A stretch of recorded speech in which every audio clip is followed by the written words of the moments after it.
सयारा की सक्सेस में एक बहुत बड़ा हाथ फ़हीम अब्दुल्ला का भी है।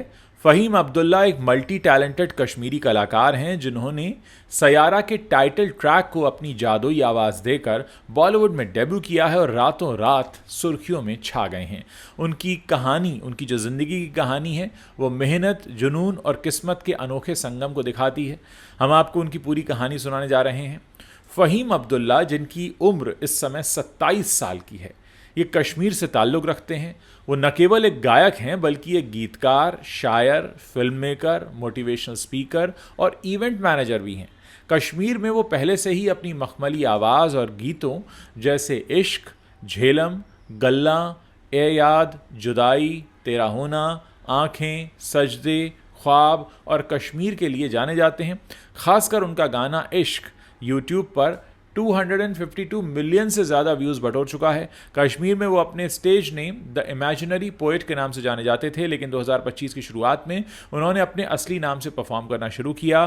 फ़हीम का सपना था कि उनकी प्रतिभा को कश्मीर के बाहर राष्ट्रीय और अंतर्राष्ट्रीय स्तर पर पहचान मिले। इस सपने को पूरा करने के लिए उन्होंने अपने दोस्त और संगीतकार अरसलान निजामी के साथ मिलकर बॉलीवुड की राह पकड़ ली। फ़हीम और अरसलान निजामी, जो पहले कश्मीर में सिविल इंजीनियर के तौर पर काम कर रहे थे, उन्होंने अपने संगीत के जुनून को प्राथमिकता देने का फैसला किया। अरसलान ने अपनी परमानेंट नौकरी को छोड़ा, जो उनके लिए एक बहुत बड़ा जोखिम था, क्योंकि उनके माता पिता उन्हें एक सुरक्षित करियर में देखना चाहते थे। फिर दोनों ने अपनी जमा पूंजी समेटी और केवल 14 दिनों का खर्चा लेकर मुंबई शहर में आ गए। और ये उनके लिए एक बहुत बड़ा कदम साबित हुआ, क्योंकि उनके पास ना तो इंडस्ट्री में कोई कनेक्शन था, ना ही कोई गॉडफादर।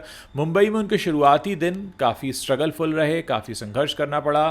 13 दिनों तक उन्हें कोई काम नहीं मिला और उसके बाद पैसे ख़त्म होने की कगार पर आ गए थे, लेकिन किस्मत ने तभी उनका साथ दिया।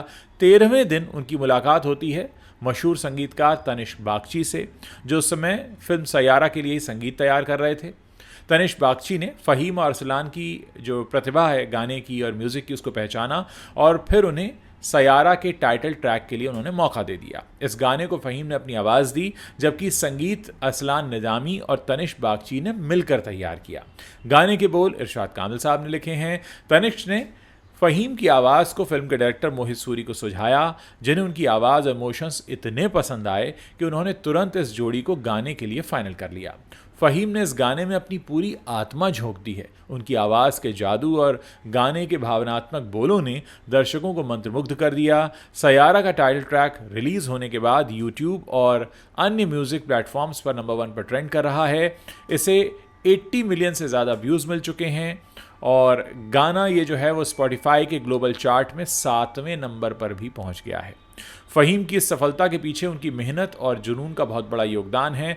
उन्होंने न केवल गायन में बल्कि अन्य क्षेत्रों में भी अपनी प्रतिभा दिखाई। वो कश्मीर में म्यूज़िक वीडियोज़ डायरेक्ट कर चुके हैं और कबीर खान जैसे दिग्गज डायरेक्टर के साथ एक था टाइगर और बजरंगी भाईजान जैसी फिल्मों के लिए विज्ञापनों में असिस्टेंट की भूमिका निभा चुके हैं।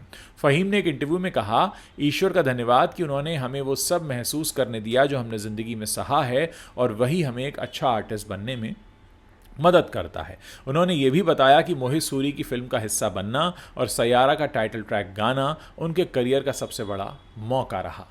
आज फ़हीम और अरसलान आज उस मुकाम पर पहुंच चुके हैं कि हर कोई इनका उदाहरण दे रहा है कि 14 दिन के खर्च पर मुंबई आए थे और एक ऐसी फिल्म का टाइटल ट्रैक गाने को मिल गया जिसने इस समय झंडे गाड़ रखे हैं।